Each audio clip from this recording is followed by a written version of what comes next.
Pode partir? Pode. Eu costumo servir a verdade sempre, até a hora em que alguém me prove que eu estou errado. Eu estou lhe dizendo que o senhor teve uma oportunidade de ouro de responder à corrupção e à crise econômica e manteve rigorosamente o mesmo modelo econômico e rigorosamente as mesmas práticas corruptas. O senhor está me pedindo, não era meu gosto, mas vamos lá.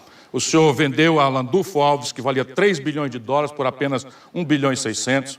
Como é que explica que um gasoduto da TAG foi vendido por 36 bilhões de reais e agora paga para a empresa compradora um aluguel de 3 bilhões de reais por ano? O senhor vendeu a carteira de crédito do Banco do Brasil por 371 milhões de reais, quando ela valia 3 bilhões de reais.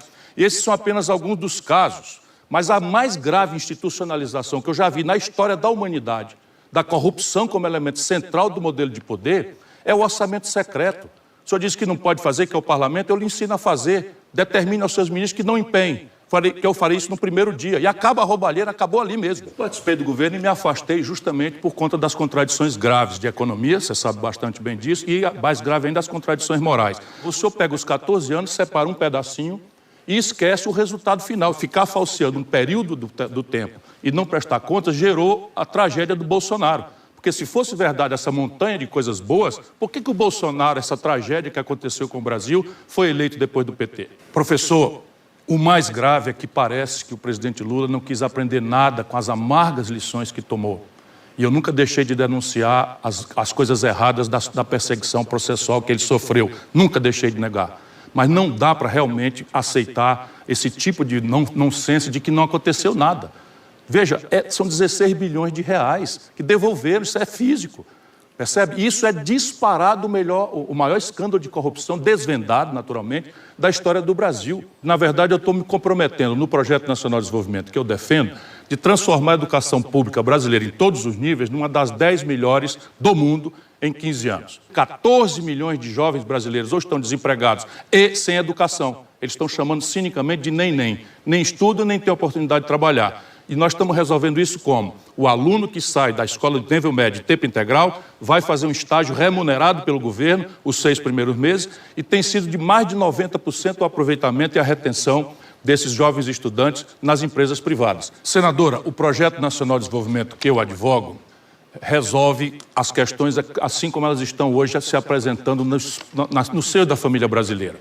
Renegociar dívidas dos 66 milhões de pessoas, refinanciando com desconto, e estabelecer um programa de renda mínima de cidadania de R$1.000 em média por domicílio, e eu tenho todos os recursos já bem mapeados. Porém, a grande política é o emprego.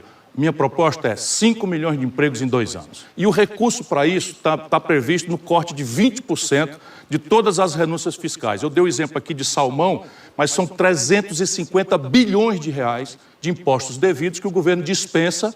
E se eu cortar 20% disso, com 70 bilhões de reais por ano, eu retomo as 14 mil obras paradas, empregando gente com dificuldade de qualificação.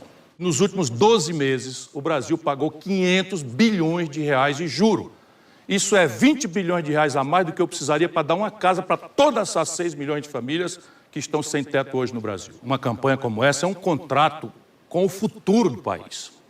E o senhor tem toda a razão de chamar a sua memória, a sua biografia e pedir uma espécie de gratidão eterna do povo. Isso é que eu acho que é um grave erro, porque a situação do Brasil hoje é completamente diferente do tempo que o senhor estava lá e eu lhe ajudei. Hoje o cenário internacional é extremamente hostil, a crise vai se agravar e o orçamento brasileiro está desmontado. E o conjunto de conchavos que o senhor fez não permite margem quase nenhuma para a gente enfrentar os problemas. Mas o que eu quero mesmo é privatizar o Banco Central. Porque o Banco Central hoje está absolutamente entregue, isso é uma ironia que eu estou fazendo claramente. O Banco Central hoje está entregue ao sistema financeiro de um jeito tal, senadora, que nos últimos 12 meses o Brasil pagou 500 bilhões de reais de juro. Isso é 20 bilhões de reais a mais do que eu precisaria para dar uma casa para todas essas 6 milhões de famílias que estão sem teto hoje no Brasil. Tudo que eu peço a você com muito respeito, é que você daqui até domingo pare um pouco para pensar. Sabe, não ensine ao seu filho que corrupção, o prêmio dela é impunidade no Brasil. Não ensine que roubar, sabe, é uma coisa que pode ser feita e vai ser premiada ainda por esse tipo de conduta. Uma nação assim se suicida. Muito obrigado a todos e a todas pela noite especial. Me dirijo a você, meu irmão, minha irmã brasileiros. A todos. Mas eu sei que os radicais lulistas e os radicais bolsonaristas não querem ouvir nada a não ser aquela história toda que nós já vimos e que está matando inocentes ali. Também pudera. Nós assistimos aqui tudo que eu estou tentando prevenir o povo brasileiro. Eu quero ser o candidato que vai reconciliar o Brasil. Mas hoje, deixe que eu lhe diga, para você pensar daqui até o domingo, pedindo a Deus que ilumine a minha palavra para tocar o seu coração. Essa situação que está aí, parece que são brigas muito feias, mas, na verdade, por trás tem um grande sistema que obriga ao mesmo modelo econômico, o mesmo modelo de governança política. O mesmo modelo econômico produziu 66 milhões de pessoas endividadas, 6 milhões de empresas na antessala de quebrar no Serasa. O mesmo modelo que levou ao desemprego, à informalidade, 40, 50, 60 milhões de brasileiros, se nós juntarmos também os desalentados. E é a vocês que eu quero pedir.